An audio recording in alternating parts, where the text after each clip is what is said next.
Hello friends, నేనైతే fish aquarium షాప్కి అయితే వెళ్ళాను. మరి ఎప్పుడు మనం వెళ్ళే ఫిష్ అక్వేరియం షాప్ అయితే కాదండి, ఇది ఇంకొక షాప్కి అయితే వెళ్ళాను.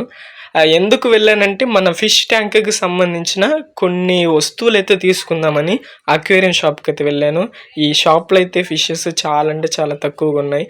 పైన కనపడే అక్వేరియం ఉంది కదా, అది 2800 అంట. చిన్న అక్వేరియం అంత రేట్ చెప్తున్నారు ఏంటో.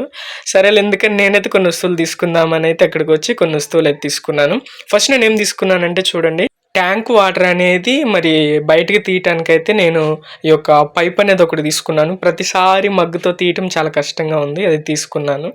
నెక్స్ట్ అయితే సెకండ్ అక్వేరియంలోకి ఫిల్టర్ అనేది బాగలేదండి, క్లీనే చేయట్లేదు. సో అందుకని ఫిల్టర్ అనేది ఇంకొకటి అయితే తీసుకున్నాను. మూడోది ఏంటంటే, మేము ఒక 1 వీక్ ట్రిప్కి వెళ్ళే పని ఉంది, ఊరు వెళ్ళే పని ఉంది. సో అందుకని ఫిషెస్కి ఫుడ్ అయితే తీసుకున్నాను. ఇదేందో చాలా కొత్తగా వెరైటీగా ఉంది. ఈ మూడు నేను ఎలాగ యూస్ చేస్తాను, మరి లాస్ట్ది ఎలాగ యూస్ చేస్తానో కూడా నెక్స్ట్ వీడియోలో అయితే నేను చెప్తాను. ఒక వీడియో కనుక నచ్చినట్లయితే లైక్ చేసి మన ఛానల్ అయితే సబ్స్క్రైబ్ చేసుకోండి. బాయ్.